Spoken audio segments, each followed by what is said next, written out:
Arrêtez-moi ça. Arrêtez-moi ça. Arrêtez-moi ça. Excusez-moi, juste le temps de changer de réseau. Arrêtez-moi ça. Arrêtez-moi ça. Pourquoi toi, mon frère, t'insultes ma tribu? Pourquoi toi, ma soeur, t'insultes mon village? Arrêtez-moi ça. Mangez ensemble. Vivons ensemble. Le brave artiste Longuet Longuet. Salut fraternel et patriotique à toi. Pourquoi toi, ma soeur, t'insultes ma tribu? Pourquoi toi, mon frère, t'insultes mon village? Le Cameroun est un pays laïque. Le Cameroun est un pays bilingue. L'Afrique en miniature, c'est le Cameroun. Bienvenue sur la page de Bertie le Kamite, l'imperturbable négro-thérapeute, défenseur des causes justes qui avance malgré les vents contraires. En espérant que la courte vidéo vous apportera un plus. Vie, force, santé à vous. Pluie des bénédictions ancestrales. Bienvenue sur la page du notable que je suis, Numbeso Mboumbon, porteur propagateur du savoir ancestral, descendant de la dignité et de ceux qui n'ont jamais trahi. Alors, je vais parler vite fait ce matin de la surface de réparation, parce que je pense que c'est quelque chose de très très important. C'est très important, pourquoi? Parce que, je pense que notre peuple n'est pas suffisamment sensibilisé sur la question. Je pense que les gens ne sont pas suffisamment renseignés sur la question. J'insiste dessus sur la surface de réparation qui est la poste centrale. Pourquoi? Parce que les gens doivent savoir comment le régime de Biya fonctionne. Et pour que les gens comprennent le mécanisme. Alors là, je ne vois pas le nombre de personnes connectées. Je ne vois pas de commentaires pour l'instant. Je ne sais pas ce qui se passe. J'espère que je suis bien connecté. Hein. J'espère que je suis connecté. Parce que là, je ne vois pas. Ça ne s'affiche pas du tout. Mais j'espère que je ne suis pas en train de parler dans le vide. Je vois bien que je suis en direct. Peut-être ma page est aussi très très signalée, fortement signalée. Et pour ceux qui sont en ligne, s'il vous plaît, n'oubliez pas, mettez le maximum de likes, mettez le maximum de cœur. Alors, pour être très concret, c'est un live qui va durer 10-15 minutes, j'espère. Le dernier en date, événement en date, c'est l'accueil chaleureux de Issa Chiroma Bakary dans le Grand Nord. Disons que il a fait Garoua, il y a eu beaucoup de monde, il a fait Maroua, il y a eu une liesse populaire. Il y a beaucoup de gens qui sont sortis pour accueillir Issa Chiroma Bakary. Il a été célébré, il a eu un bain de foule, il a eu ce moment-là que les hommes politiques adorent, n'est-ce pas, avec leur population, avec leurs sympathisants et tout ça. Leurs militants et sympathisants. Donc ce qui se passe, c'est quoi? C'est que Issa Chiroma Bakary est nordiste. Il faut comprendre comment le régime de Biya fonctionne. L'objectif ici, c'est quoi? C'est de cantonner chaque leader politique de l'opposition à sa zone géographique d'origine. C'est-à-dire quoi? Issa Chiroma Bakary est nordiste. Le point culminant, le point central, le point focal pour la libération du Cameroun se passera à Yaoundé, à la poste centrale. Ce n'est pas ailleurs. Je ne sais pas si les gens se rendent compte. Donc, qu'est-ce que le régime fait? Vous pouvez faire tout ce que vous voulez au Cameroun. Tant que ça ne touche pas Yaoundé, tant que ce n'est pas à la poste centrale, c'est une perte de temps. Voilà comment le système fonctionne. C'est-à-dire que Issa Chiroma Bakary, on le laisse faire son concert, son meeting, même si ce n'était pas un meeting politique à proprement parler, mais on le laisse rassembler autant de monde comme il veut. On le laisse s'agiter si vous voulez. Dans cette zone-là, parce qu'on estime que bon, Issa Chiroma Bakary, il est de là-bas. On va dire, ah vous voyez, il a quelques députés, c'est quelques élus qu'il a dans le FSNC Ce sont des gens du Nord, ils sont essentiellement cantonnés dans le Nord. Ça veut dire que ce n'est pas un parti politique d'envergure nationale, ce n'est pas un parti politique qui a ses tentacules partout, qui est bien installé sur l'ensemble du territoire. Ça veut dire que c'est un petit parti politique régionaliste. C'est comme ça que le système fonctionne. On l'a donc cantonné dans le Grand Nord. Or, on va commencer à voir si effectivement Issa Chiroma est vraiment puissant, s'il est capable de renverser le grand baobab qui est le RDPC, le parti État, en venant organiser un meeting politique en plein cœur de Yaoundé, que Issa Chiroma programme. Je rappelle ici que je suis en train de parler de ça pour essayer d'expliquer, pour que les gens comprennent comment le régime fonctionne. Et donc l'objectif pour moi n'est pas de m'attaquer à Issa Chiroma Bakary. Ça ne me sert à rien du tout. Je l'ai dit de façon très claire dans plusieurs de mes vidéos. Les gens pensent que nous avons la primauté. Les gens pensent que nous sommes prioritaires par rapport aux autres parce que depuis 7 ans nous sommes dans la rue. Nous nous battons contre le système. Mais je ne fais que dire ici que si nous ne faisons pas ce qu'il y a à faire, si quand on ne prend pas ses responsabilités pour respecter sa parole, il ne prend pas ses responsabilités sur le terrain pour tenter le forcing, s'il ne prend pas ses responsabilités sur le terrain, en faisant justement ce qu'il avait dit, on va danser sur votre musique. S'il ne prend pas ses responsabilités, quelqu'un d'autre la prendra. Et si quelqu'un d'autre prend ses responsabilités contre le régime, on suivra la personne. C'est aussi simple que cela. Que ce soit Issa Chiroma Bakary, que ce soit un militaire, que ce soit un militaire patriote, je ne parle pas ici des Olingui, des militaires, des Doumbouya, des faux militaires envoyés par la France-Afrique. Je veux dire un militaire camerounais patriote qui fait un coup d'État, nous allons le suivre. Que ce soit un homme politique qui se lève et qui prend son destin en main, nous allons le suivre. Moi, je ne peux pas être militant ou sympathisant de, je ne sais pas, d'Issa Chiroma Bakary. Mais le plus important pour nous, c'est que nous voulons renverser le régime.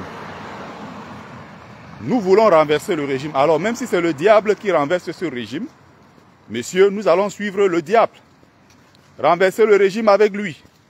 Rentrer au Cameroun, voir nos familles, rentrer au Cameroun, participer au développement, rentrer au Cameroun, aider du mieux qu'on peut. On ne va pas bloquer sa vie en exil parce qu'on veut être fidèle à quelqu'un ou on veut être fidèle à un parti politique. On reste fidèle, on se bat comme on peut. Mais si, là où on attend, c'est-à-dire le coup de force, on rend les armes sans toutefois aller se battre, ça vous regarde. Il faut se battre contre le régime en place par tous les moyens pour les renverser. Si on ne peut pas le faire et qu'on a choisi de se taire, si les autres se battent, qu'on n'aille pas les critiquer. Je dis ça pourquoi? Parce que demain, quand les nordistes vont commencer à s'abattre sur nous, quand les nordistes vont commencer à s'attaquer, à critiquer dans tous les sens, insulter, les gens vont dire que, ah, c'est en train d'aller dans tous les sens. Ah, on est peut-être victime. Mais je serai sur la toile ici pour dire que nous ne sommes pas les victimes. Parce que Issa Chiroma n'a provoqué personne. Les sympathisants et les partisans d'Issa Chiroma n'ont provoqué personne. Ni le MRC, ni Maurice Kamto, ni les Bamileke, ils n'ont attaqué personne. Ni les sympathisants, ni les militants de son parti. Ils font ce qu'ils ont à faire. Mais nous sommes sur leur page tous les jours pour trouver que non, Issa Chiroma Bakary, c'est un bandit. Issa Chiroma Bakary, c'est Vanessa Tchatchou, l'enfant a fait quoi? Issa Chiroma Bakary avait dit que c'est au Mali. Issa Chiroma, c'est si. On connaît tous son passif. On connaît tous le passif de Issa Chiroma. Le plus important n'est pas de mettre ça en exergue. Qu'est-ce que Chiroma peut nous apporter au moment où nous sommes en train de parler? Est-ce qu'il peut nous aider? Est-ce que dans la lutte que nous menons, est-ce qu'il est sincère? Est-ce qu'il a suffisamment fait preuve de sincérité? Est-ce qu'il a montré qu'effectivement, il est sincère pour que nous, on ait envie de lui donner notre confiance? Si Issa Chiroma Bakary fait ce qu'il y a à faire, nous allons avancer. Ça ne veut pas dire qu'on a abandonné Kamto ou on ne croit plus en l'idéal de Kamto. Mais si le président Maurice Kamto ne fait pas le forcing, il rend les armes sans avoir combattu le dernier combat. Je parle bien du dernier combat, parce qu'il a mené toutes les luttes depuis 2012. Mais le dernier combat qu'il faut mener, c'est-à-dire le coup de boutoir qu'il faut asséner au régime pour le renverser, si le président Maurice Kamto ne le fait pas, et quelqu'un d'autre le fait, le Cameroun ne va pas rester à attendre le MRC. Le Cameroun ne va pas rester à attendre l'APC. Le Cameroun va avancer. Moi, je vais rentrer dans mon pays, mes amis. Pas à n'importe quelle condition. Mais je veux rentrer au Cameroun. Ça fait 15 ans que je suis parti. Je suis parti de mon pays, j'étais tout jeune. D'accord? À 23 ans, 24 ans, je crois, j'ai quitté les bancs de l'université, je suis parti. Donc je ne vais pas venir bloquer ma vie en exil. Parce que j'ai envie de faire, preuve de, je ne sais pas, de témérité ou de quoi que ce soit. Je suis téméraire, mais en même temps, attention, je ne suis pas suicidaire. Je suis téméraire, je ne suis pas suicidaire. Je vais rentrer dans mon pays, je vais aller m'installer chez moi, tranquille. Je vais aller pleurer ma mère, je n'ai pas encore fait le deuil. Je vais aussi aller me marier, je vais aller faire mes enfants, je vais aller faire ceci, je vais aller faire cela. Je vais aussi aller construire l'immeuble comme tout le monde, je vais terminer les travaux, je vais dire, je vais aller faire ci, je vais aller faire ça. Je vais aller sur place dans mon pays, m'asseoir au village. Il faut que je rentre m'asseoir sur la chaise. Grand notable que je suis. Mon bon. Il faut que je rentre sur la terre et me connecter à mes ancêtres. Que j'aille m'asseoir là quand pour discuter avec eux. Là maintenant en présentiel. Hein? Il faut que je fasse des choses. Donc j'ai donné 7 ans de ma vie, c'est largement suffisant. Je ne suis pas le seul Camerounais. Les autres peuvent aussi donner 7 ans. D'autres peuvent donner 20 ans, 30 ans. C'est selon ce qu'ils peuvent donner. Moi j'ai donné 7 ans, je n'irai pas au-delà. Donc quand nous on fait des lives comme ça, pour expliquer un certain nombre de choses, je vois des gens qui viennent sortir pour donner des leçons.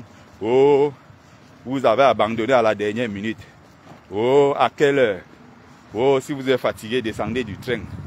Hein, Donc les gens, il y a des tonneaux vides et parfois en faux profil. Ce sont eux qui veulent venir nous montrer aujourd'hui qu'ils aiment trop Kamto plus que nous. Qu'ils soutiennent trop Kamto et que nous ne soutenons même pas Kamto. Que non, ils sont tellement des grands fans de Kamto. Des idiots, des tarés. J'ai vu encore certaines personnes s'acharner sur la personne de, je vais dire sur la combattante Sandy Boston. J'ai vu des gens s'acharner sur elle en disant, oh, vous avez trahi, vous quittez comme ça à quelle heure, vous avez abandonné Kamto, oh, blablabla, blablabla.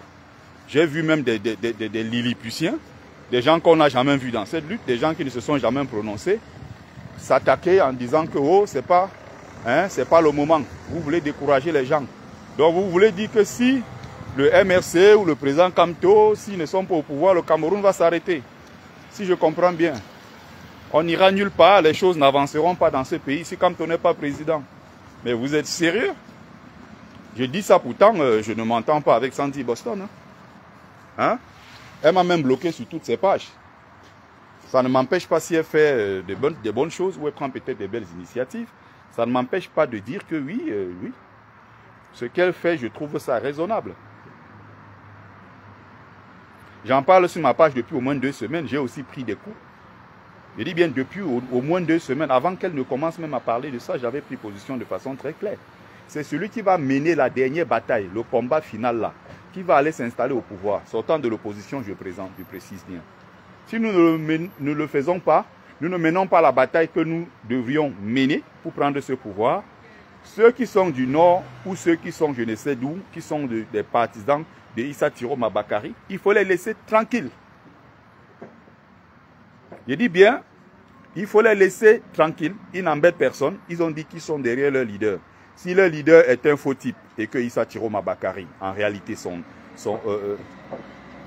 projet consiste à tromper des gens par des artifices pour demain remettre le pouvoir au RDPC, c'est son problème. Mais du moment, j'estime que du moment où ils ne nous ont pas attaqués, ils n'ont pas attaqué les partisans de Kamto, ni le MRC, ni Kamto lui-même, et qui sont restés mesurés dans leurs propos, ils n'ont jamais été, ils n'ont pas débordé. Je ne trouve pas utile d'aller les attaquer en disant que Issa Tiroma Bakary est un pion du régime qui est en mission pour remettre le pouvoir au RDPC. Je vois des gens souvent débordés d'ingéniosité, bon, dans le mauvais sens, parce que parfois des gens, parce qu'ils ont une forte audience, ils croient qu'ils sont plus intelligents que les autres, quoi. Parce qu'ils ont une forte audience, ils croient parfois qu'ils ont toujours raison. Et c'est d'autant plus... c'est triste tout ça, pourquoi? Parce qu'au final, quand tu peux analyser, n'est-ce pas, leur niveau de culture, ne serait-ce que du niveau de culture générale, c'est le Ouattaraout, quoi. C'est-à-dire que c'est le Ouattaraout total. Il n'y a rien dedans, il n'y a rien au fond. C'est maïs, comme on dit. Quand tu vas interroger, n'est-ce pas, leur culture politique, il n'y a pas grand-chose au fond. Mais comme ils ont une bonne audience, ils se disent que comme ils parlent, ils sont forcément pertinents. Restez dans ce que vous avez à faire. Maurice Kamto a été humilié à plusieurs reprises. Voilà encore l'humiliation ultime devant la Cour constitutionnelle. Le président Kamto s'est mis de côté, il fait ses publications de temps en temps. Il y a une dernière bataille à mener. Si le président Kamto ne l'amène pas à cette bataille, si les autres essayent de faire des choses dans le but de renverser le régime, n'allez pas les attaquer. Laissez-les faire ce qu'ils ont à faire. Et vous n'avez pas à juger les activistes si certains activistes commencent déjà à s'intéresser, à regarder de près ce que Issa Tiroma a fait. Fichez-nous le camp. Fichez-nous la paix si vous voulez montrer que vous êtes beaucoup plus téméraire que les autres. Je suis téméraire, comme je le dis, je ne suis pas suicidaire. Nous voulons le changement. Nous voulons voir Maurice Kamto au pouvoir. Nous avons mal de voir comment, après 7 ans de sacrifice, tout ce que nous avons donné aujourd'hui, nous soyons dans une histoire de on va confier nos votes à qui? Il faut une consigne de vote. Kamto a été écarté. Alors qu'on a passé 7 ans à dire changement par les unes et dans la paix. Changement par la paix et dans les unes. On a passé le temps à chanter ça. Ça a finalement abouti à quoi? À rien du tout, parce que nous avons été doublement humiliés. Nous avons été humiliés. Donc, ce que Issa Tiroma Bakary fait, ce qui compte, ce n'est pas ce qu'il a fait au nord, ou au Grand Nord en général. Ce qui compte, c'est ce qu'il va faire, ce qu'il sera capable de faire à la poste centrale à Yaoundé, qui est le lieu même, la surface de réparation, comme le dit Patrice Ngadan. C'est de là-bas qu'on va libérer le Cameroun. C'est là-bas que ça se passe. C'est-à-dire que c'est la même poste centrale qui est souvent investie quand il faut, n'est-ce pas, célébrer la victoire des Lions indomptables. Quand les Lions gagnent une Coupe d'Afrique, on est tous à la poste centrale pour crier. Les Lions sont forts avec la CAN, Paul Biya est fort. Les Lions ont gagné cette Coupe d'Afrique par la magnanimité du chef de l'État. Grâce à sa magnanimité, on a gagné cette Coupe d'Afrique grâce... ils utilisent cette très haute instruction du chef de l'État. Ils ont des choses comme ça qui racontent des inepties pareilles pour soutenir Paul Biya et montrer que Paul Biya, n'est-ce pas, c'est le grand lion. Quand il y a des victoires, on va célébrer ces victoires-là où? À la poste centrale.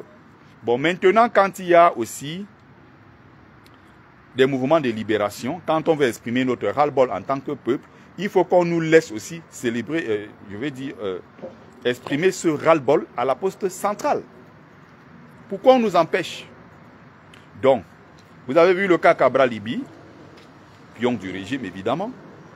Même pour être député, il ne l'a pas fait à Yaoundé, il est allé dans un village là-bas à Ezeka et tout. Pourquoi les gens du RDPC en veulent à Maurice Kamto? Pourquoi Maurice Kamto n'est pas allé aux élections de 2020?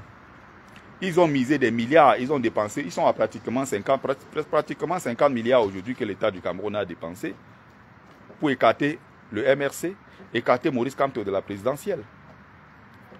Vous avez bien remarqué en 2020, quand le MRC voulait aller aux élections, que pour déposer même les dossiers, c'était très difficile. Il fallait aller dans les préfectures, aller dans les sous-préfectures. Dès que les candidats du MRC arrivaient, on dit que non, le chef n'est pas là. On dit, ah non, non, non, non, le sous-préfet a voyagé. Ils ont tout fait pour déposer les dossiers et n'ont pas pu. Avant même que la décision de Kamto soit prise de ne pas aller aux élections, on avait déjà commencé à voir comment certaines personnes se détachaient. Le RDPC a donc infiltré le MRC. Ils se sont dit, ok, on n'ira pas aux élections. Et c'était la meilleure décision politique de ce 21e siècle. Depuis les 20-30 dernières années au Cameroun, c'est la meilleure décision politique que le MRC décide de ne pas aller aux élections. Mais quel a été donc le résultat? En 2025, il devait avoir élections législatives et municipales. Le même RDPC a décidé de reporter à mai ou mars, je crois, 2026. C'est-à-dire qu'on va continuer à payer, n'est-ce pas, des députés, payer des conseillers municipaux, on va payer tous ces élus, on va. Ça fait des milliards que l'État du Cameroun a dépensé en violant la constitution de notre pays Juste parce qu'il fallait empêcher un homme qui s'appelle Maurice Kamto d'aller aux élections. Donc quand quelqu'un vous dit que oh, pourquoi Kamto avait refusé d'aller aux élections en 2020, il faut dire à cette personne qu'il y avait les élections en 2025, Kamto pouvait se rattraper, mais ils ont décidé de proroger le mandat des députés, des élus de toute façon, d'1 an. Juste parce qu'il fallait empêcher Kamto d'aller aux élections. On a donc chanté changement par les urnes et par la paix. Par la paix et dans les urnes. On a chanté ça pendant 7 ans. Et maintenant, il faut passer à l'action.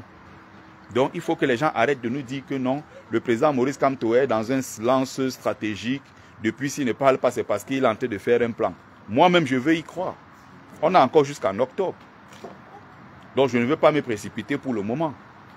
Mais on attend, on est en train d'observer, on l'attend au virage, on l'attend au tournage, et que, au tournant, et que les gens ne commencent pas à nous raconter des inepties comme quoi, oui, il a fait sa part, et ce Kamto là où il a fait sa part. Non, c'est lui qui a amené le peuple jusqu'à là où nous sommes aujourd'hui. Il doit terminer ce qu'il a commencé.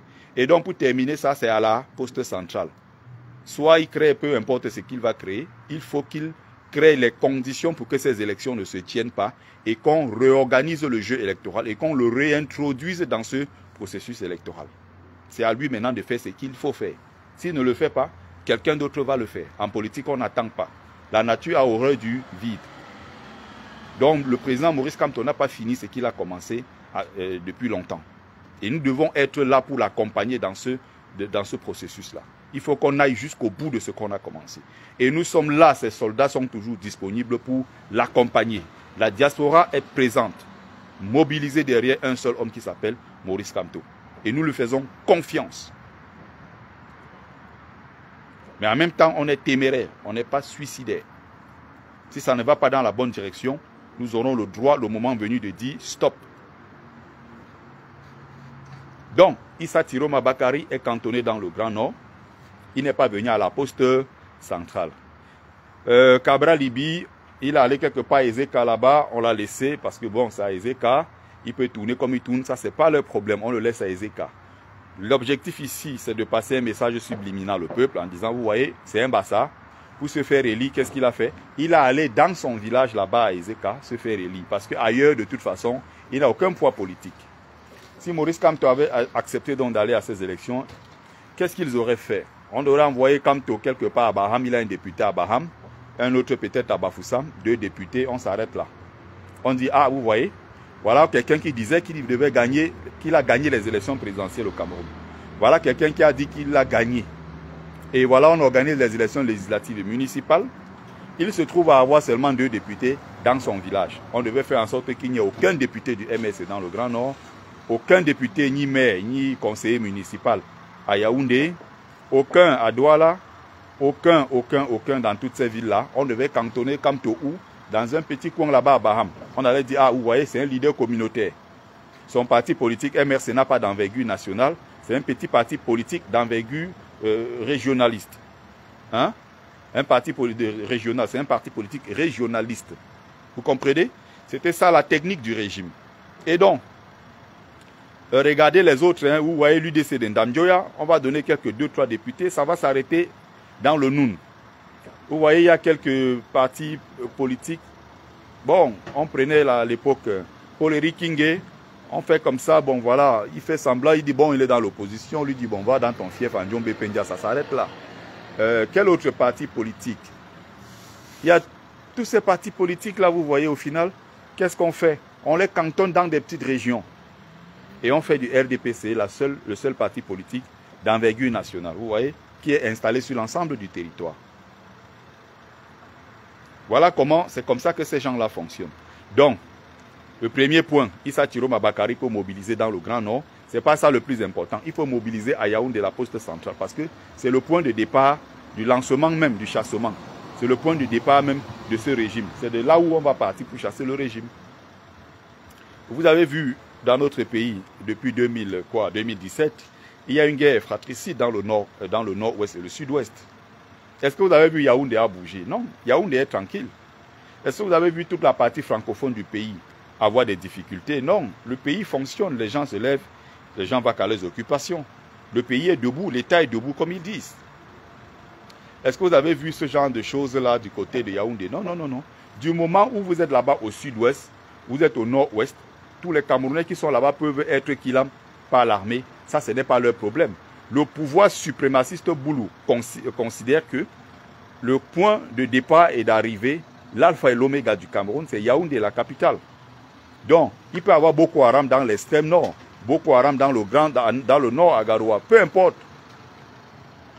Il peut y avoir même des luttes là-bas. Il y a eu des guerres communautaires entre les Moussoungoum, les Arabes Shoa et tout ce que vous avez vu là-bas comme guerre fratricide dans cette zone de notre pays. Ça n'intéresse pas Yaoundé parce que Biya lui-même disait, comme vous le savez, tant que Yaoundé respire, le Cameroun vit. Donc, guerre dans le Nozo, ça n'intéresse pas le pouvoir en place parce que Yaoundé n'est pas concerné. Quand il y a eu des manifestations, il y a eu des grèves et tout ce qui est, comment on appelle ça, le ghost town. Hein? Quand il y a eu des villes mortes, non, Yaoundé n'était pas concerné. Les gens se levaient le matin, chacun allait à son boulot, il faisait ce qu'il a à faire. Donc, Kamto lui-même a mobilisé des gens. Quand Kamto a mobilisé des gens, c'était où? Kamto a mobilisé les gens, c'était à Bafoussam. On a laissé là-bas que bon, on fait ce que tu as fait, mais ça c'est à Bafoussam, c'est périphérique. On a laissé Kamto mobiliser un peu, mais là, quand c'est Yaoundé, on fait tout pour caler Maurice Kamto. Pourquoi on envoie Maurice Kamto à Bafoussam? Bon, c'est Bamileke, qu'il aille là-bas dans leur capitale de Bamileke, là à Bafoussam. Il va faire ce qu'il a à faire là-bas. Ça ne nous intéresse pas. Pourquoi? Parce que, bon, on estime que Maurice Kamto, c'est un Bamileke, il allait réunir ses frères du village ou à Bafoussam. C'est tout, ça s'arrête là. Bonjour, brave combattant Michael Demi. Bonjour, Madeleine Yonda. Bonjour, Élise Dos Reis. Alex Pablo qui est là depuis le début. Vous voyez? Donc, voilà la technique du régime. Voilà comment il fonctionne. Donc, il y a des gens qui pensent que non, Issa Tiroma Bakari a trop fait parce qu'il a rassemblé quelques gens. Oh non, non, ça ne veut rien dire. Politiquement, ça ne signifie rien du tout. C'est quand il aura fait ça sur place à Yaoundé. C'est quand il aura mobilisé 10 000, 20 000, 50 000, 100 000 personnes à la poste centrale pour renverser le pouvoir en place, qu'on va dire que oui, il a fait. Parce que mobiliser les gens à Yaoundé, même si Issa Tiroma Bakari aujourd'hui vient ici en diaspora, il dit qu'il vient rencontrer les Camerounais de la diaspora. Même s'il réunit 1 million de Camerounais ici, ça n'aura aucun effet, aucun impact. Comme tu as réuni 78 000 personnes ici à Paris, ce qui n'a jamais existé dans l'histoire. Mais il est parti aux élections, on l'a recalé, tout simplement. On a rejeté son dossier arbitrairement. Un dossier qui était pourtant complet. Pour un homme qui est procédurier comme lui et qui est un juriste chevronné.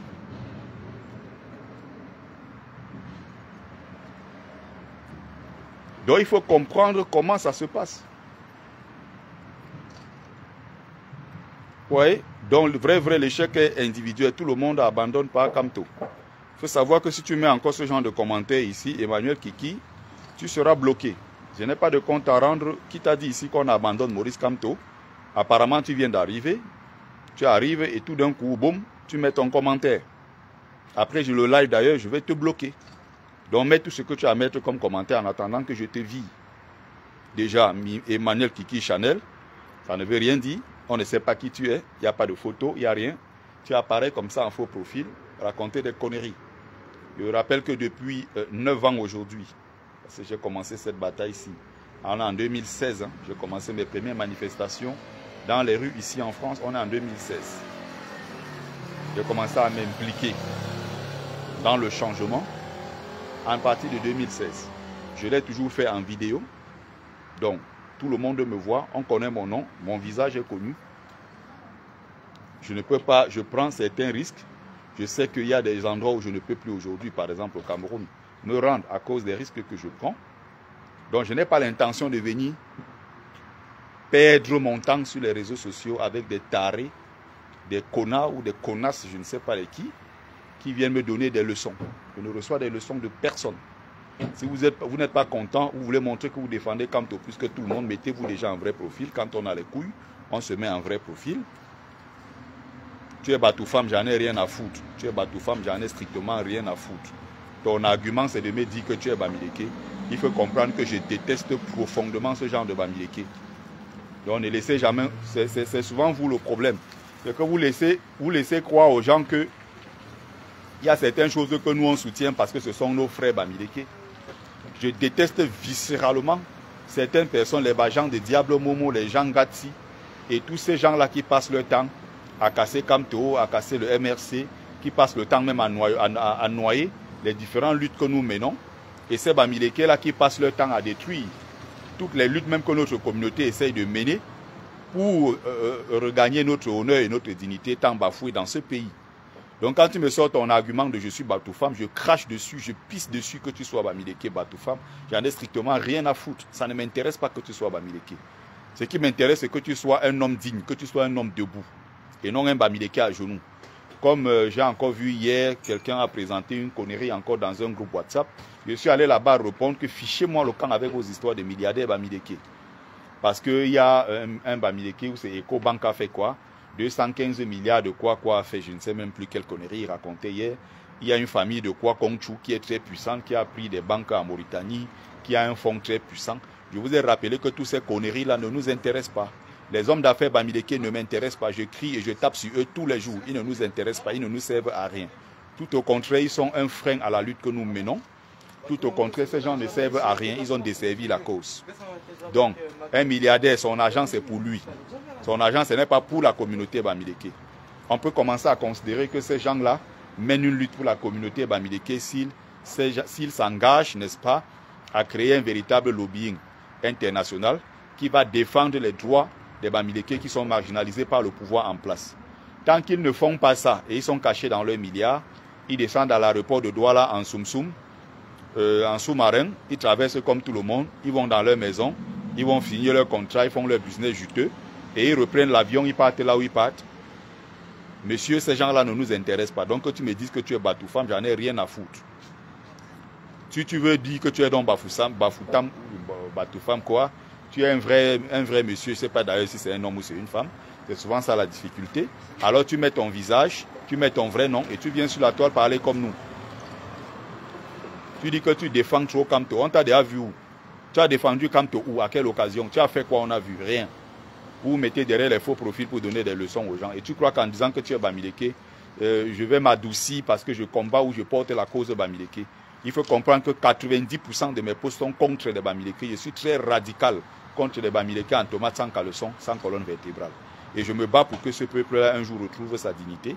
Parce que nos parents étaient des gens dignes. Et nous, les Bamileke, descendants aujourd'hui, là, nous sommes devenus tous des gens indignes. Nos parents ne pouvaient pas accepter tout et n'importe quoi.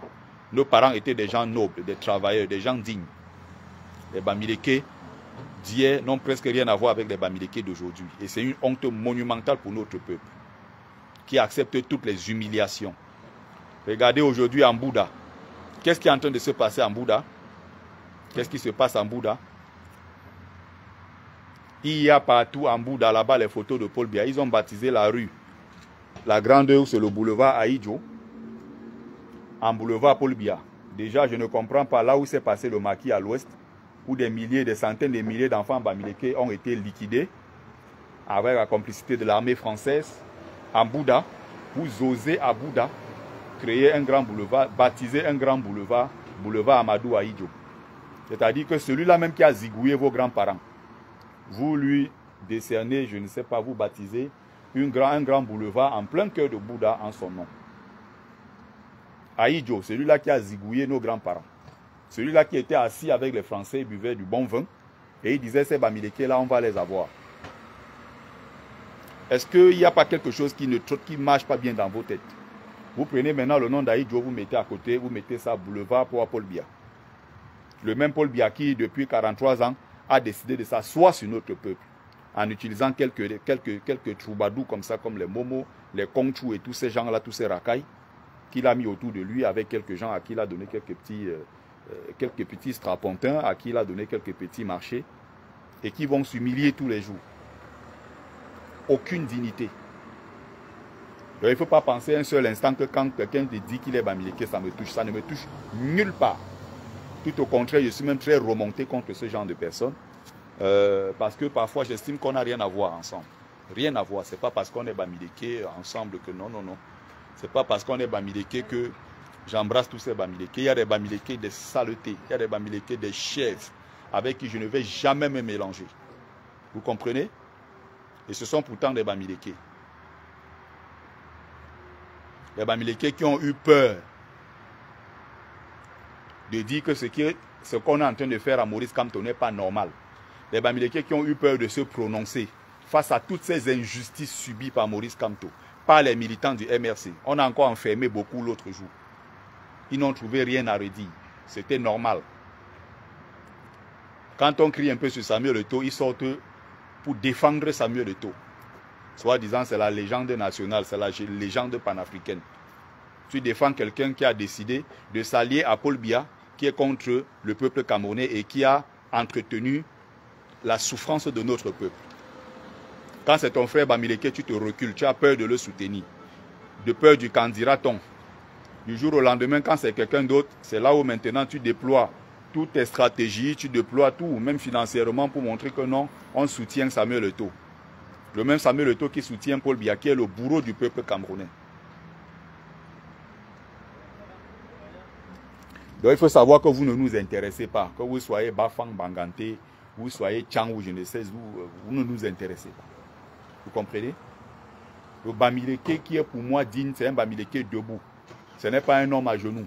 Le Bamileke qui m'intéresse, c'est un Bamileke qui est digne de ce nom et qui regarde droit debout comme ça et qui parle et qui dit ce qu'il pense. Les chefs traditionnels Sardina, bien qu'ils soient Bamileke, ne m'intéressent pas. Je n'irai jamais devant un de ces chefs-là, tous ces connards qu'on appelle chefs. D'ailleurs, parfois, certains sont nommés par le RDPC. Je ne prendrai jamais mon temps, moi, en tant que Ngumbe Sombi Ngong, aller me courber devant eux. Pour rien au monde. Je dis bien pour rien au monde. Des chefs traditionnels qui aujourd'hui, je ne sais même pas si vous vous rendez compte de la dimension de la lutte que nous menons. Nous avons une dimension de la lutte qui est même parfois au-dessus de la compréhension de certains nains qui n'ont rien dans le cerveau. Nous menons une lutte qui est une lutte de fond. Et c'est une course de fond que nous menons depuis des années. Nous sommes très concentrés dans ce que nous sommes en train de faire. Et des petits lilliputiens qui sont en train de distraire les gens. On n'a pas le temps à perdre avec ce genre de personnes. Je me bats en tant que Jean Fils Bamileke pour que notre culture, notre tradition soit respectée par les Boulous. Notre culture, notre tradition et tout ça, ça doit être respecté scrupuleusement par le pouvoir central Boulou, qui a décidé de prendre en otage la royauté Bamileke.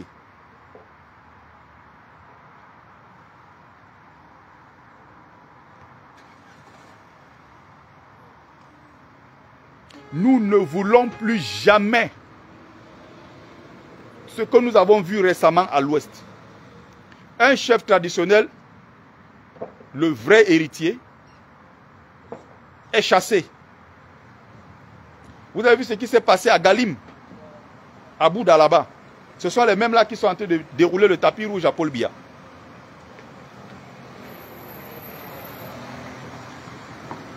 Est-ce que vous vous rendez compte de ce qui se passe? Que le sous-préfet vient garer la voiture lors des funérailles, on arrête quelqu'un, on vient le mettre dans la voiture du sous-préfet pour l'amener à la chefferie. Hey, non, non, non, non, je n'ai jamais vu ça. Je n'ai jamais vu ça de toute ma vie. Moi, en tant que notable, j'ai honte de ce qu'on est en train de faire de la culture Bamileke.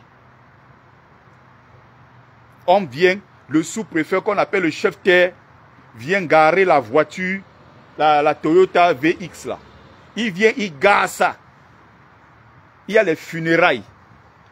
Les notables et tous ces gens qui sont autour du chef qui sont censés arrêter le successeur pour aller au LACAM avec lui. Ce n'est plus ceux-là qui arrêtent le successeur pour amener au LACAM.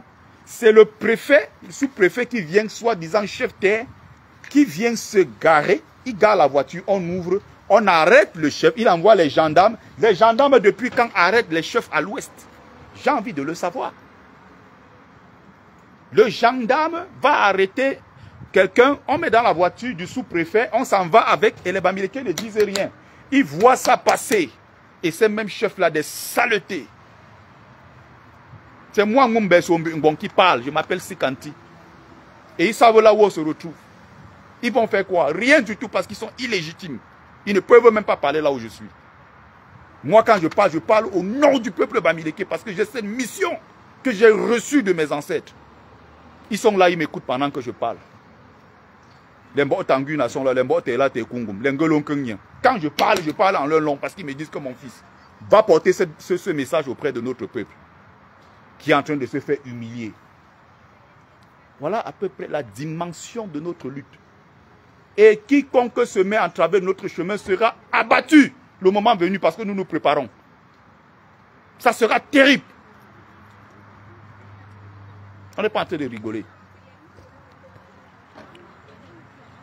Donc que ce soit ces intellectuels Bamileke Sadina, que ce soit l'élite politique Bamileke Sadina, que ce soit les chefs traditionnels Sadina, que ce soit, ces gens-là nous ont trahis.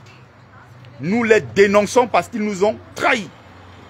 Et on ne peut en aucun cas accepter ce genre de choses. Ça, c'est le piétinement, c'est l'humiliation. Regardez de plus en plus, j'ai vu quelques déséquilibrés l'autre jour qui sont venus me dire en commentaire que oh, le Gandoura, ce n'est pas l'invention des Aoussa, le Gandoura n'est pas les affaires, ce n'est pas l'invention des nordistes. Mais j'ai dit, j'ai l'impression que j'ai affaire à, je ne sais même pas. Il faut être un peu moins prétentieux quand vous venez sur ma page. On est d'accord? Il faut être moins prétentieux quand vous venez sur ma page. Et ça m'étonne parce que on a affaire ici à des gens qui sont sur ma page depuis des années. Donc ils me suivent ici depuis des années. Ils viennent même souvent apprendre des choses sur ma page. Je les vois, ils sont assis ailleurs dans d'autres lives.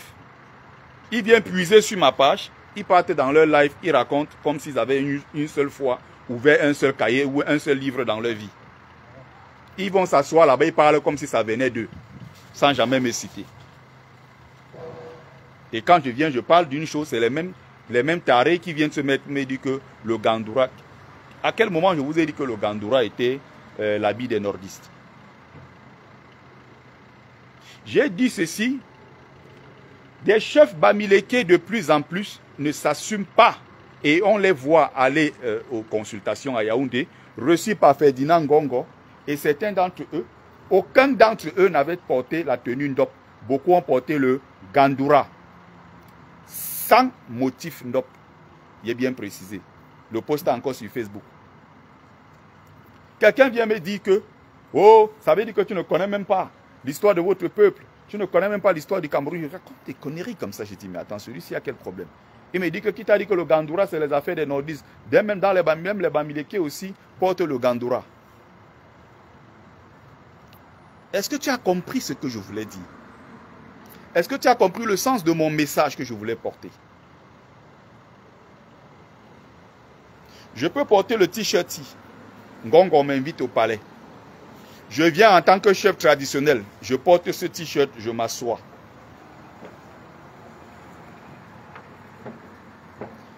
Ce qui compte, ce n'est pas ce t-shirt. Si je pars derrière, je m'échange. Je reviens avec le même t-shirt. Mais cette fois-ci, avec les motifs Ndop dessus.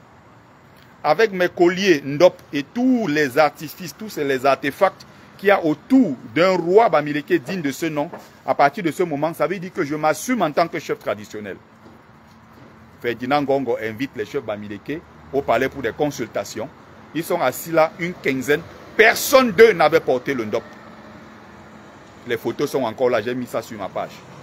Il y a une seule qui s'appelle Ketia Koutes qui était assis. Ketia Koutes avait porté un habit rouge, quelque chose comme ça. Et elle a mis un seul collier Ndop. Et il y avait une trace ici là de tissu Ndop, c'était tout. Elle était la seule. Les autres chefs traditionnels étaient assis face à Ngongo, en panique comme ça. Ils avaient mis des Gandoura, d'autres avaient mis des costards, cravates. Ils ont mis des Gandoura. C'est pour ça que je dis que mais de plus en plus, on voit nos chefs porter des Gandoura sans le motif Ndop. Parce que ce qui fait la particularité du peuple Bamileke, c'est ce Ndop là. Ce qui va rattacher le Ndop, n'est-ce pas, l'image, n'est-ce pas, à la culture Bamileke ou à la civilisation Bamileke, c'est ce Ndop là. C'est ça qui fait partie de notre patrimoine. Et donc, quand tu sors en tenue traditionnelle Bamileke, tu t'en vas, ça veut dire que tu es porteur d'un message et tu représentes toute une communauté. Ou du moins, tu représentes la communauté de ton village en tant que chef traditionnel. Mais indirectement, plus globalement, tu représentes le peuple Bamileke. Et Ferdinand Ngongo t'invite Toi, tu portes l'habit des chefs traditionnels du centre. Comme il y a un autre chef là, je ne sais plus de quel village, il a porté les trucs, les trucs des habits, les chefs traditionnels de l'Obom. Il a porté carrément l'Obom, il est allé s'asseoir là-bas. Aucun insigne du Ndop, aucun insigne, rien du tout. On a de plus en plus nos chefs qui s'habillent comme ça. Et c'est un problème, on doit le dénoncer, on doit le dire. Si vous ne voulez pas vous assumer parce que le RDPC vous a noyauté, vous avez été mis à ces postes-là par le RDPC, parce qu'il faut qu'on contrôle les populations, qu'on pousse les gens à voter massivement le RDPC. Vous êtes illégitime, alors dégagez. Les chefs traditionnels du Nord, quand il y a eu consultation, tous les chefs traditionnels du Nord sont venus avec leur gandoura, avec leur tenue traditionnelle et tout. Ils se sont assumés face à Ngongo. Les chefs traditionnels Sawaka, ils sont venus, ils se sont assumés. Les chefs traditionnels Bassa sont venus avec leur truc, les Mbongbok sont venus, ils ont assumé. Personne d'eux n'avait un truc là-bas du Ndop. Les seuls qu'on a invités et qui sont arrivés là-bas, ils se sont dénaturés, ils se sont pissés dessus parce qu'il fallait faire plaisir aux gens. Ce sont les chefs traditionnels Bamileke qui ont même refusé de porter le Ndop. Voilà ce qu'on appelle la souillure. Voilà ce qu'on appelle l'humiliation d'un peuple. Voilà ce qu'on appelle la défaite du peuple Bamileke. Voilà notre défaite collective. La défaite collective du peuple Bamileke, ce n'est pas, je veux dire, la réussite du peuple Bamileke, ce n'est pas quelques milliardaires qui ont des immeubles. Ils ne nous intéressent pas. Ces milliardaires-là, quand ils descendent à l'aéroport de Yaoundé, je les mets au défi, qui se mettent à l'aéroport ou qu'on regarde dans leur téléphone, on voit quelque chose seulement qui a trait au soutien à Maurice Kamto. C'est le jour là vous saurez que leurs milliards là ne servent à rien du tout. On va les prendre, on va les déposer à Kondengui. Et ils ne vont rien faire. Parce que leurs milliards en réalité ne servent à rien du tout. Il faut qu'on se comprenne très bien. Voilà le combat que nous portons. Vous pouvez avoir tous les milliards de la terre en tant que Bamileke, vous vous vantez. Vous n'intéressez personne. Vos milliards là, ça n'intéresse personne. Quand on a des milliards, les milliards, on met ça au service de sa communauté. On met des milliards pour protéger sa communauté. Ça veut dire quoi? Tous les milliardaires commencent à se dire quelque part, bon là, ça en est de trop. Qu'est-ce qu'on fait concrètement? On se met ensemble, on crée un véritable lobbying international pour protéger les intérêts des enfants Bamileke, non seulement au Cameroun, mais même à travers le monde. On sait que voilà un enfant Bamileke en souffrance, là-bas on dit qu'il fait partie des nôtres. C'est un enfant de chez nous, on doit l'aider, on doit lui venir en aide. S'il est quelque part, il est victime d'injustice, en l'absence, n'est-ce pas, de l'État qui est censé le protéger, nous pouvons intervenir en tant que lobbying auprès de ces organisations-là pour que ces personnes soient protégées. Ils ne l'ont jamais fait pour protéger, défendre leur tribu. Ils sont s'allier au pouvoir de Yaoundé pour leurs intérêts personnels. Donc je vois des jeunes qui perdent la tête à aller filmer à Bana. Dit qu'il y a la vallée du roi quoi Bana, il y a les Bana ont l'argent. Ça ne nous intéresse pas. Quand tu sors de la maison de tous ces milliardaires, tu marches sur la terre rouge. Fichez-nous le camp avec vos conneries. Oh, on va à Banso, on dit que voici la maison de Kiferou qu'on a filmé, la maison de Fokou ou la maison de Bokom. On n'en a strictement rien à foutre. Ces gens ne nous intéressent pas. Ce qui nous intéresse, c'est que est-ce qu'il y a le périmètre administratif à Bangsoa? Est-ce que là-bas, il y a des hôpitaux? Est-ce qu'il y a des routes? Est-ce qu'il y a des casernes de sapeurs-pompiers? Est-ce qu'il y a des centres culturels? Est-ce qu'il y a des espaces publics pour les enfants? Est-ce qu'il y a la sécurité dans le village? Est-ce qu'il y a le périmètre administratif? Est-ce que on ne regarde pas les individus qui ont investi des milliards pour construire des châteaux? On n'en a rien à foutre. Ce qui compte ici, c'est quoi? C'est l'investissement. C'est-à-dire qu'est-ce que quand une femme est peut-être enceinte, elle est à terme, elle entre en travail à 3 h du matin. Comment faire pour qu'elle arrive à l'hôpital le plus proche? Est-ce qu'on peut appeler les sapeurs-pompiers? Les sapeurs-pompiers viennent la chercher pour l'amener à l'hôpital? Non. On sera obligé de contacter le motoman qui est à côté. On va aller chercher un benskiner qui a les motos 3 roues pour prendre la pauvre femme de Tuy, installer à l'intérieur comme une chèvre et essayer de l'amener à l'hôpital. Parce qu'il n'y a pas de sapeurs-pompiers. Mais vous vous levez, vous allez filmer les maisons des milliardaires pour dire aux gens qu'on a les milliardaires. Mais vous êtes fous, quoi. La jeunesse camerounaise est tellement perdue. Elle est si bête, cette jeunesse. La jeunesse Bamileke, elle est maudite ou quoi? Qu'est-ce qui vous arrive, en fait? Qu'est-ce qui vous arrive?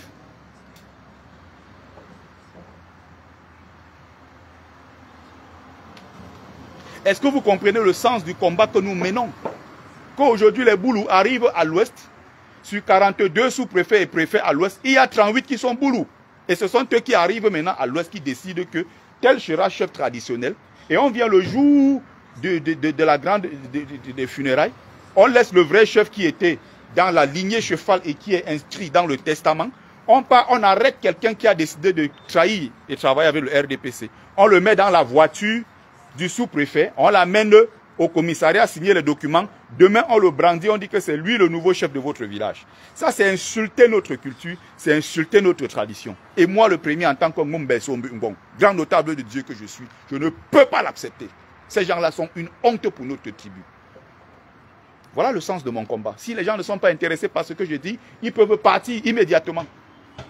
Donc j'ai averti certains là du MRC l'autre jour qui sont venus me dire sur ma page que oh, on vient sur ta page, on voit tu parles que tribu et ethnie. Fichez le camp à ma page, dégagez de ma page. Je ne parle pas sur ma page pour faire plaisir aux gens. Je ne parle pas sur ma page. J'ai décidé sur ma page 90% de mes publications, je parle de tribu parce que c'est ce qui divise les Camerounais. Ce qui divise les Camerounais, c'est quoi? C'est le tribalisme à outrance. Et il y a un problème, Bamileke, que vous voulez nier, mais qui est un problème évident. Ce qui est la cause aujourd'hui du rejet de la candidature de Maurice Kamto. Il ne faut pas voir seulement qu'on a rejeté Kamto, non. C'est que c'est être naïf. Il faut avoir une vision, il faut avoir une lecture beaucoup plus profonde à travers le rejet de Maurice Kamto. C'est le rejet d'une communauté, Bamileke, qu'on ne veut pas voir dans l'équation politique au Cameroun en tant que leader. On a décidé de faire des Bamileke, des Moutoukou qui vont toujours suivre les autres. C'est-à-dire accompagner Aïdjo pendant 25 ans, accompagner Paul Biya pendant 43 ans, et décider peut-être encore d'accompagner son fils pendant 50 ans ou accompagner Ngongo pendant 40 ans. Mais quand il y a un leader qui se dégage vraiment, on fait tout pour l'éteindre. Et entre-temps, on est en train de célébrer un leader villageois qui s'appelle Jean Dieuga, celui qui avait dit c'est Souyang. Hein. On est en train de célébrer un nouveau qui s'appelle Léopold Bessiping, qui a dit qu'on n'ajoute pas la 1 sur la... Il est devenu une célébrité aujourd'hui au Cameroun, ça fait rire les gens. On utilise ce genre de Bamileke villageois, Bamileke loufoque, le Bamileke sans épaisseur, qu'on utilise comme ça, on jette sur la scène publique. C'est une scène en fait, on le met en scène. Mais en réalité, est-ce que les gens comprennent les profondeurs? Ceux qui sont dans le clan des Boulous, qui sont dans le clan qu'on appelle le clan des Essingans, cette nébuleuse qui a pris le Cameroun en otage depuis 1984, et assis quelque part, quand il regarde ça, il rigole. On l'a amené dans le bureau de qui a Joseph Lé, ministre de la fonction publique, Boulou. On le prend un peu, on le met en scène, on rigole avec lui, on dit bon, l'affaire sera réglée, on lui a donné ses 6,5 millions. Il a pris son argent, bon, il est dans son village quelque part là-bas. On en a fait un objet du buzz, un sujet du buzz. Mais est-ce que les gens comprennent que le clan des Essingans utilise ce genre de Bamileke pour doublement se moquer de notre communauté? Est-ce qu'ils ont cette vision? Est-ce qu'ils ont cette lecture-là? Est-ce qu'ils comprennent en réalité ce qui se passe derrière?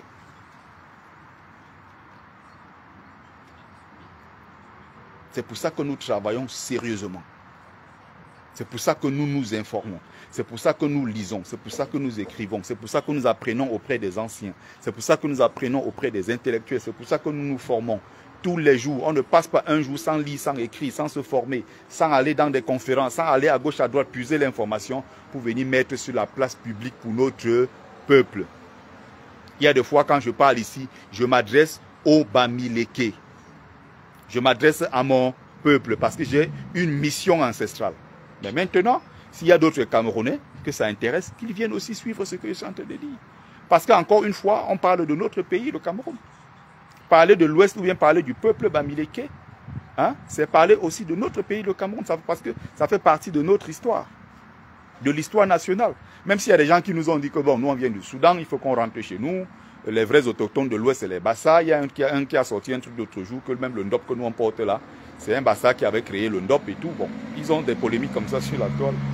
Des fois, quand je vois, j'ai envie de rigoler. Je suis les choses comme ça, des fois, j'ai juste envie de rigoler, c'est tout. On a passé le temps à rabaisser, à humilier, à faire, voilà. Et Dieu merci, il y a beaucoup qui ne sont pas Bamileke, qui m'écoutent. Certains qui sont venus me dire l'autre jour que, mais attends, au départ, tu te plaignais, je ne comprenais pas pourquoi, et je t'accusais même de trop te plaindre et de jouer à la victime. Et finalement, quand il va donc dans ce que je suis en train d'expliquer, je lui donne les références historiques. Il part lui-même chercher, il voit que j'ai raison. que finalement je n'ai rien inventé et que tout est là devant nous. Il y a un autre jour qui est venu me dire ça inbox, que gars, vraiment, je n'avais pas compris l'affaire là dès le départ. Quand tu en as parlé, j'ai cru que c'était de la victimisation, comme les Bamileke aiment trop se victimiser. J'ai posé une question très simple. Pourquoi dans la région des Fangbeti-Boulou, centre-sud-est, les Bamileke sont en danger dans cette zone-là plus que dans d'autres zones, alors que 70% des mariages Bamileke en dehors de leur communauté se font avec les écans. Vous voyez partout les enfants issus des métissages interethniques. Quand un Bamileke quitte sa communauté, ce n'est pas pour se mettre en couple avec une Bassa. Ce n'est pas pour se mettre en couple avec un ou bien, je ne sais pas, un Douala. Ce n'est pas... Alors qu'il y a une proximité entre nous. Hein. Moi, je sors du littoral. Hein. Moi, je suis du Mungo Njombe Penja. Il y a des Bamileke là-bas plein. Il y a aussi des Bassa, il y a les Ekang, il y a des autochtones de cette zone-là. Il y a, si vous voulez, comment on appelle...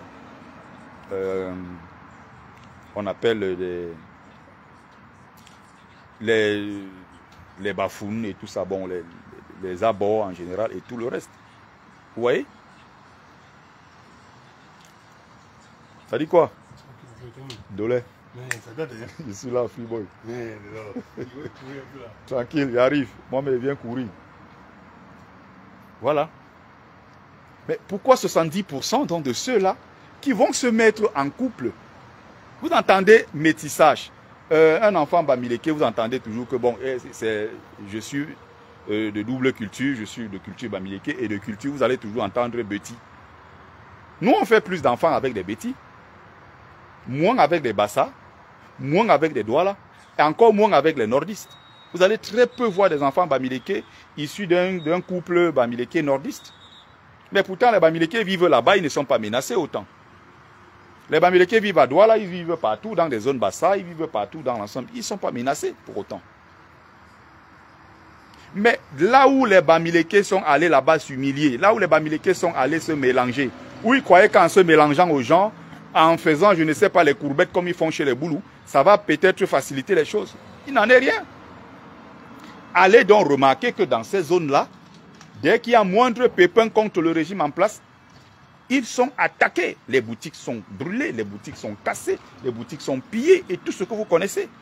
Mais alors, quand je pose cette question, qui est une question très simple, pourquoi cela arrive? Quelqu'un vient m'accuser que, oh, tu veux te victimiser. Ce que tu dis là, est-ce que c'est d'abord vérifié? J'ai dit que, ok, on va donc aller sur la liste. Il y a donc sorti la liste des différents endroits où les Bamileke ont déjà été attaqués sur l'ensemble du territoire. 70% de ces attaques contre les Bamileke étaient ciblées, étaient, n'est-ce pas, exclusivement dans des zones, je vais dire, Fangbeti, Boulou. Sangmelima, où les Bamileke sont attaqués, Mbalmayo, Akonolinga, Kiosi, Meyo Centre, Memvele. Il y a encore où que je vais citer. Il y a plusieurs endroits. Mettez les noms là en commentaire. Dans l'histoire du peuple Bamileke, on a été attaqué certes à Tombel, le massacre des Bamileke à Tombel, le massacre au quartier Congo à Douala en 1960, le massacre du côté des Bamoun avec le roi à l'époque Sédou, Njimolu Sédou, Njoya Aruna. Vous avez le massacre des Bamileke un peu à Loum. Ça s'arrête là. Même pendant qu'Aïdjo était au pouvoir, pendant 25-28 ans, pendant qu'Aïdjo était au pouvoir, pendant qu'il était même en train de pilonner des Bamileke partout dans l'ouest et dans d'autres autres régions, il y avait des Bamileke qui vivaient au nord. Certes, par moments, ils étaient un peu menacés. Certes, moments, il y avait ça restait peut-être des petits mots, des petites intimidations. À quel moment vous avez entendu que les nordistes sont allés encercler tous les Bamileke qui étaient dans le nord? On a commencé à les massacrer parce que nous, on n'était pas d'accord avec Aïdjo, qui est leur frère. Même sur place à Yaoundé, oui, les boutiques sont cassées, on attaque les gens partout. Mais pourquoi c'est dans cette zone-là, alors que la plupart de nos mariages, c'est avec les Boulous? Il faut nous expliquer. Il faut nous expliquer ça. Les Bamileke sans caleçon, plus sans caleçon que les Bamileke qui vivent au centre sud-est, il n'y en a pas. C'est-à-dire que les Bamileke de là, j'ai l'impression qu'ils ont un problème. C'est-à-dire quand ils discutent avec un Bamileke, né grandi dans le littoral, Bamileke né grandi même au nord, Bamileke. Mais un Bamileke qui est né grandi dans le centre sud-est, c'est la sorcellerie. Ils ont quelque chose en eux. J'ai l'impression que cette domination des Boulous, je parle comme ça, il y a les membres de ma famille, né grandi à Yaoundé. Dès que tu commences à toucher un peu le côté Boulou, ils se lèvent tout de suite. J'ai l'impression qu'il y a un truc dans eux. Dès que tu commences à dire que Paul Biya a fait ceci, et il y a discrimination, marginalisation des Bamileke et tout, bam, directement, vous sentez qu'il y a un truc là. Pop, ça s'élève. C'est pour ça que moi, je dis que... Je les appelle les Bamileke Boulou. Hein? C'est pour ça que moi, je les appelle les Bamileke Boulou. C'est les Boulou en réalité, c'est-à-dire qu'ils n'ont rien à voir avec le peuple Bamileke. Ils n'ont rien à voir avec vous.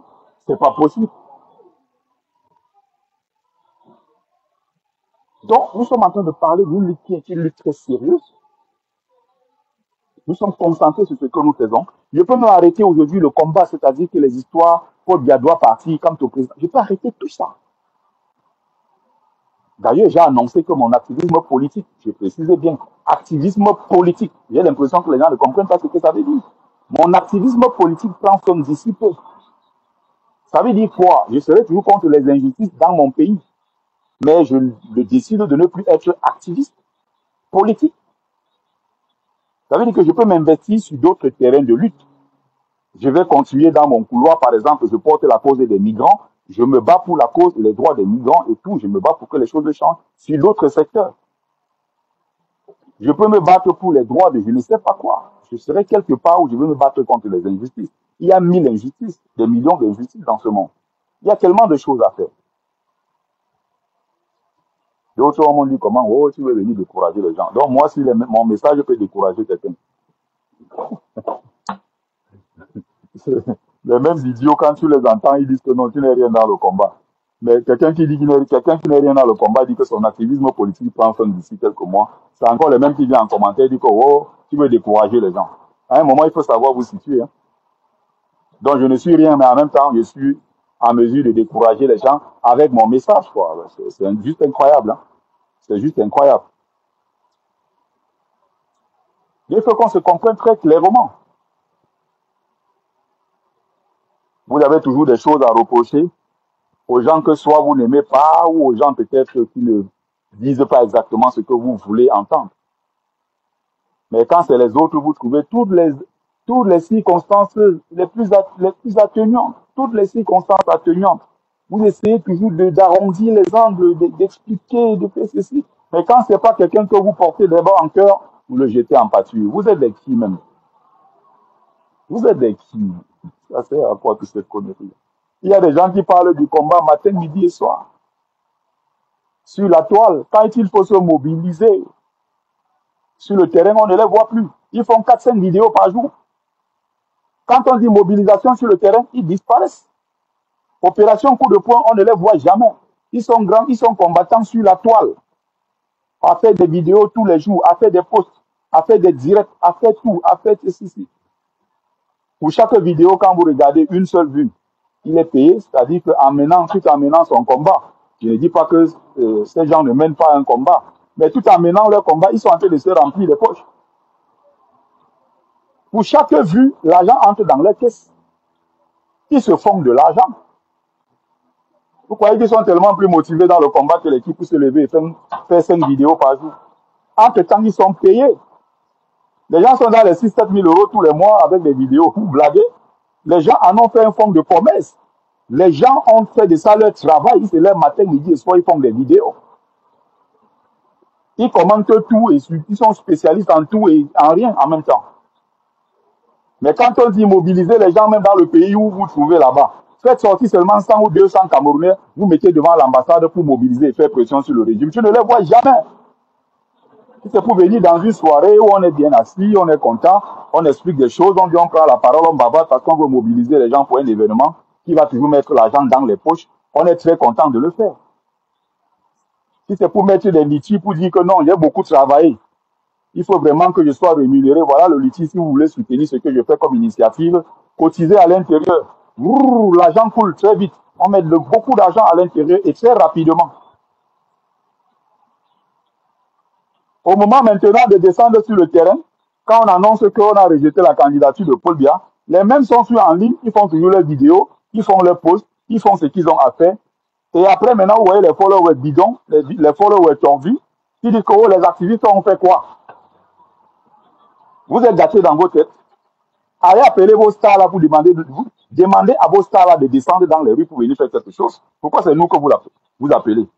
Oh, là-bas, ça fait quoi, on a vu? Mais appelez vos stars à qui vous donnez beaucoup d'argent, de mobiliser, puisqu'ils ont d'ailleurs beaucoup, une forte audience, de convertir cette audience-là en combattants sur le terrain. Là, maintenant que ceux-là aillent prendre des risques. Parce que nous, on prend des risques pour rien, nous, on meurt pour rien dans cette histoire. Ceux-mêmes qui se font de l'argent sont derrière. Ce n'est pas normal. Ceux-là bénéficient de vos largesses. Alors, convoquez ceux-là, dites à ceux-là qui bénéficient de vos largesses de descendre sur le terrain. Je suis libre de dire que mon activisme se termine dans quelques mois et je fais ce que j'ai à faire de ma vie. Je m'en fous complètement. Je n'ai pas de compte à vous rendre. Vous ne cotisez pas pour moi, vous ne me donnez rien du tout. Je ne vous demande rien non plus. Donc vos petites leçons de merde là, vous gardez ça pour vous. Je ne vous ai rien demandé. Donc il faut qu'on soit très clair. Quand on a rejeté définitivement la candidature de Maurice Kamto à la Cour constitutionnelle, ils ont commencé à dire l'histoire, oui, la base a fait quoi? Qu'est-ce que la base était censée faire? Vos gens là qui font des vidéos tous les jours, à qui vous donnez beaucoup d'argent là, mais allez les voir, demandez à ceux-là de descendre faire quelque chose sur le terrain. Pourquoi ce sera à la base de le faire? Bref, je vais à mon sport avant d'aller à mon jogmassi. Je prenais juste le temps pour faire un truc de 15-20 minutes. Voilà, finalement, j'ai fait 1 heure de live. Voilà. Merci à ceux qui ont pris le temps de regarder le live. C'était Bertie le Kamit, l'imperturbable négro-thérapeute, défenseur des causes justes qui avance malgré les vents contraires. En espérant que ça vous a plu, vie, force, santé à vous. Pluie de bénédictions ancestrales. Bienvenue, c'était la page, n'est-ce pas, de Mumbeso Mbumbon, notable de Dieu que je suis, porteur propagateur du savoir ancestral, descendant de la dignité de ceux qui n'ont jamais trahi. C'était votre frère. Très bonne journée à tous et à toutes. Peut-être.